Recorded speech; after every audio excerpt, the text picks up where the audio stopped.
Hello. Welcome everybody to T3, which of course stands for Tools, Tips, and Techniques. And we come to you every Tuesday and just try to bring some fresh new ideas for you to get your crafting on this week. All right, I love it. I am Kim Kesty, Creative Director here at Fun Stampers Journey and Spellbinders, and as always, super happy to be here on a Tuesday. Feels great. We were actually kind of kidding around yesterday. I don't know if this happened with you too, Roy. Let's say hi to Roy, our video guy back there. Roy, hi everybody, I am right here. We were talking in the office over there that our Monday yesterday was kind of one of those like Mondays. So we're like super happy that Monday's over. How was your Monday, Roy? Was it good? My Monday was kind of a Monday. That's true. Maybe it's something going around. We even said we're like, is like Mercury in retrograde or one of those things like affecting everybody. Anyway, happy it's Tuesday and happy to be here. Today we're going to talk about a fun inking technique, and it's going to be a little bit different than something I've showed you before. I've actually inspired by one of my crafty friends, Jennifer McGuire. She did some inking using different inks, of course. She didn't have our Fun Stampers Journey ink, so I'm going to have to send her some of those. But it was kind of an inking on vellum, and I was really intrigued. I thought I'm going to try it with our True Color Fusion inks, and I had a lot of fun with it, so I want to share that with you today. So take a look at the ink colors I have picked out. They're kind of the bright color palette. I am going to go for a birthday card because heavens only knows we need lots of those, and I personally have a lot of birthdays in June, so I'm excited to get this card done. So you see I've got watermelon, candy apple, 2 shades of yellow, lemon drop, and haystack, and then my citrus cooler. So super fun. So the first thing I'm going to do is I'm going to just take my plain old piece of vellum. And I say plain old because I'm going to ratchet it up in just a minute, but I do want to show you this technique starting out with just vellum that has nothing else on it right now. And the technique really is all about adding ink to your vellum, and it's simply as simple as taking your ink pad and applying it directly to your vellum. So I'm going to start at the top with my watermelon. I'm going to go for kind of a little bit of a rainbow look here. I'm going to do candy apple next, and you can see that I'm just rubbing the ink pad directly on. And when I have 2 colors, I typically try to do the lighter color first. So that's why I started with my watermelon, and then I added my candy apple next. I'm going to add some citrus. This time I'm not going to try to run the citrus right into the candy apple. I'm going to try to leave a little bit of a gap because I don't want, red ink to kind of glom onto my orange ink there. And then I'll go with my lemon drop, which that's okay if it kind of touches the orange there. And last of all, my haystack, which is my darker yellow. Kind of a nice mustardy yellow. And of course that blends right in with the lemon drop, no problem. So now I've got the vellum, and because the vellum is kind of a little bit of a resistive surface, you can even kind of see it's got a little glossiness going on. So my ink is not soaking right into it like it normally would on cardstock. Now if I did this on straight up whipped cream cardstock, which I have a piece right here, that ink would absorb right in and I would not get the opportunity to do any blending. So now I just have a plain paper towel, and because this ink is at least for a few minutes on top of the surface of the vellum, I'm just going to come in with my paper towel, and you can probably see that immediately it starts blending really, really beautifully onto that vellum. I was super excited to see that this technique worked with our True Color Fusion inks. One thing which you can kind of get is a fingerprint, so you have to kind of decide if you're done with your blending, or else touch it on the corner, finish your blending, and then kind of blend in your little fingerprint there because it will show. I'm going to move this grid paper, give us a clean sheet. I'll use that again later. But I wanted to get a clear shot of how beautiful, beautiful, beautiful it is when it blends. You can see when I kind of tip it to the light, you still get that translucency of the vellum. But look how pretty the ink is. In fact, I'll slip this white cardstock, kind of why I kept this here, underneath, just to kind of show you when it's against a really white background, how pretty it is.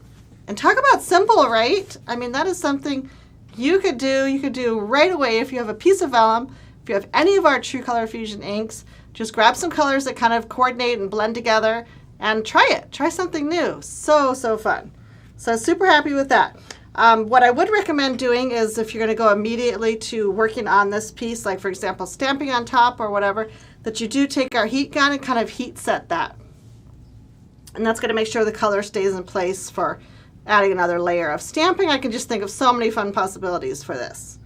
So I'm going to go ahead and let that dry. I won't use the heat gun right now, and I'll play with that again later. So I thought, well, you know what?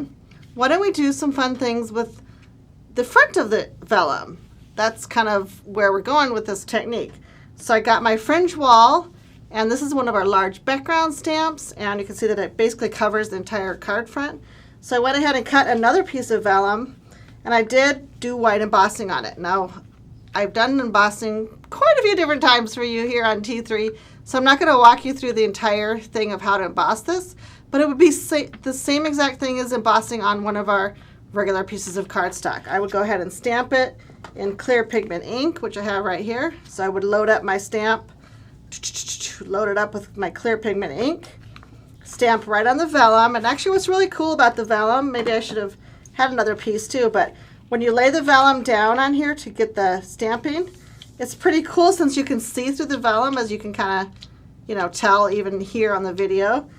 And then when you go ahead and adhere the ink on, you can kind of see that the vellum gets wet. So it's really a pretty cool way. It's super easy to stamp onto vellum. Gives you a great, great background.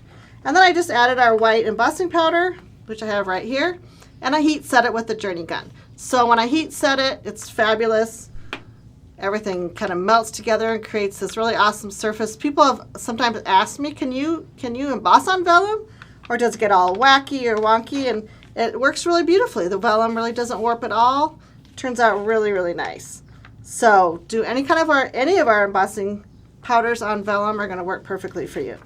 So again, I thought this would be fun to try, pretty similar to the same technique I just shared with you, but this time with the embossing on the front. So this is the embossed surface. I'm going to flip it over. So I'm working on the back side of the vellum right now. And I'm going to grab pretty much those same colors I just used and kind of do a little repeat of that technique. But this time, because this stamp has these strong vertical lines on my finished card, I'm going to apply the ink vertically on my A2 card. Actually, let's start. I'm going to be tricky. I'm going to start with my lemon drop right in the middle. Now what's great about the ink pads is they do have this raised surface. Ooh, piece of paper there. They do have this raised surface on our ink pad, so you can get right in there and apply this to your vellum and or cardstock with no problem, because it's not a recessed pad. It is a raised pad. So I'm going to go ahead and just do my pretty lemon drop right down the middle. And I think I'll come on either side with my other two colors that kind of go haystack on this side. And I'm more or less kind of following those little strands of what are supposed to look like crepe paper. Pretty cool. So here comes my citrus cooler.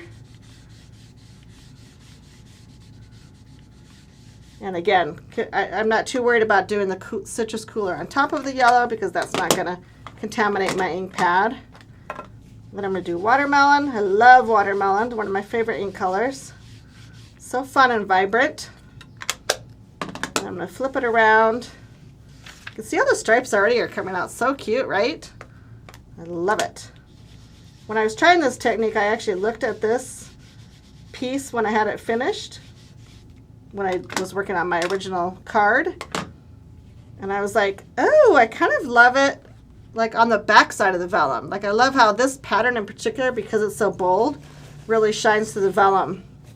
So you guys will have to tell me if we've got some live viewers out there, if you like side A or side B once I do my reveal. So again, taking a normal paper towel, you can see that it's picking up some of that ink because it's not soaking into the vellum. But once you do kind of rub it and get it blended, you're going to have a really, really nice finished surface. And the ink is not going to come off once you've heat set it. So don't worry about that part. Wow, that is so pretty. I think that actually blended even better than my original one. I'm going to grab my white cardstock and just put it underneath again so you can see. Isn't that blending gorgeous? I just love it. Maybe I love the fact that the red is kind of on either side, kind of framing that yellow. But let me go ahead and do the reveal so we can see what it looks like with the white embossing on the front. And here we go. Isn't that pretty? Let me put the white cardstock behind again. Just so you guys can get a little bit brighter view without that grid paper behind. But isn't that fun? I love it so much. I think there's so many possibilities of different things you can do. No matter what pattern you put on front, then you can, adjust your blending and your ink colors for the pattern that shines right through that vellum. Love it, love it. Okay, so I'm going to do a few little embellishments to finish this card since I am doing the birthday look. I will grab this piece of vellum because now I'm going to stamp on it. I grabbed the Let's Eat Cake stamp set. So one of my favorites for any kind of birthday occasions. It's got the Make a Wish is on this cake, so I love that. I love the big Let's Eat Cake and, of course, a happy birthday banner. But for this particular project, I chose the little tiny I'm just here for the cake. So kind of a little sassy sentiment there. So I'm going to go ahead and stamp that in watermelon, and then I'll stamp my cake also. So actually, I'm going to kind of stamp this in the long edge because I want to cut a little banner. So I stamped my sentiment right there in watermelon. It's kind of funny, the girls tease me around here because normally my sentiments always get stamped in black. I don't often stamp them in color, so when I do, it's kind of one of those rare occasions. And they're like, wow, you stamped some sentiment in color? What has gotten into you, Kim? I don't know, there's something about our black licorice. It's just so crisp and nice that I kind of default to it a lot. Okay, and there's that wonderful birthday cake. I love it. It's so sparkly and festive. I want to add some color to it, but I don't need a whole lot of color because it's so great already. So I actually just grabbed 2 of our liquid colors, which also happen to exactly match the 2 inks that I've used previously. So that's what's so great about the Fun Stamper's Journey collection, is that everything goes together and you have all these amazing products that are perfectly matched, whether it's liquid colors or ink pads or cardstock or ribbons or whatever. So I've got Watermelon Fusion liquid color and Lemon Drop liquid color. And I'm just going to drop a couple drops of each on my clear block, which of course also doubles as my little palette. I love getting extra use out of things. Our clear blocks are also so great. And then I've got one of our blending brushes that's just filled with water. Our liquid colors are water soluble, so I love that. So I'm kind of diluting that liquid color a little bit. And on the Watermelon Fusion, I'm not going to use too much. It's just going to color these little candies in. A couple of these little sparkly things. So I don't need too much. I probably poured too much of that out already. But that's okay. Then I'm going to come in with my Lemon Drop. And this is almost gives you a watercolor look, but our liquid colors are a lot more saturated than your typical watercolor. So they're going to lay a lot more color down. So if you want that really watercolor look, you're going to really have to dilute them pretty well. So I'm not being super, super careful with my coloring because I just want it to be fun and playful. I do the edges a little bit darker in the Lemon Drop, and then I kind of come in the center of the cake and kind of bring it in, blend it in, so that my cake has a little bit of a highlight there in the center.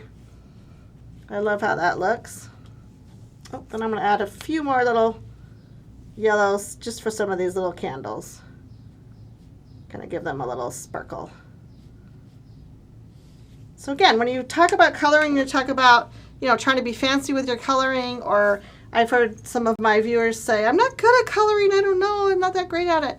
This right here is such an easy technique, and you don't have to be good at coloring. All it takes is 2 colors just to add really a lot of pizzazz and life to that cake. You guys got this. You've got this. Just get in there, dive in, try it. I know that you're going to love the results that come up. So this would have to dry just for a few minutes. It actually dries pretty quick.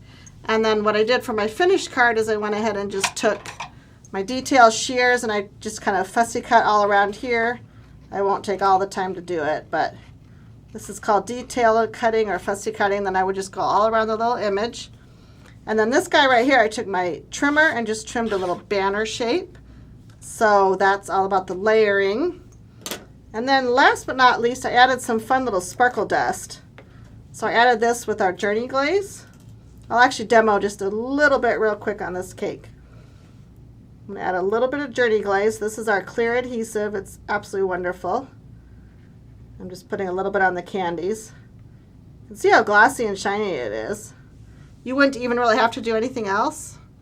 Kind of show the glossiness there. There we go. It's catching that a little bit. But I did take some of our really super fine sparkle dust right here. And then I sprinkled just a baby amount on those guys. Just to kind of give them that little, glow of the birthday cake. Super fun, right? So that's what the Journey Glaze does, is makes that all stick and stay in place. Now that Journey Glaze does take a little bit to dry. So if you are doing this or you're going to recreate something like this, be sure to let it dry really well. Don't ask me how I know that. Okay, let me move this grid paper again one more time. I'm going to bring in my finished card and my original vellum piece because it's so pretty. It's still drying over here. And here is the finished card where I have done the inking technique on the back of this vellum. So fun, right? You could do this in any color scheme. It would be so fun to do, maybe a little bit more masculine in colors with the turquoises and the teals and the purples. So much fun, just super simple. And what's great about this is that when you go to adhere your vellum, you can go ahead and put your little dots of glue or your glue dots right behind these heavier spots where you've got the white embossing. So that's why I love this folder, or this background stamp in particular also. So fun. I'm just here for the cake. I have to say that's probably a true sentiment sometimes. Sometimes we go to birthday parties for, the little ones, or I bring my daughter to friends' birthday parties. It's like, I'm just here for the cake. But anyway, I hope that these tips and some of the things that I've shared with you today give you a little spark of creativity as you go into your week of crafting. And again, please check out all of our other T3 videos. They are all listed on YouTube. Just go there and check it out. And while you're there, consider subscribing to our channel. We always love our new subscribers. We love to watch those numbers grow, and it gives us incentive to bring you more videos. So that's always fun. And if you like this video, share it with a friend. Maybe they'll pick up something that they want to try also. In the meantime, y'all have a great week, and I hope that you enjoy bringing paper to life.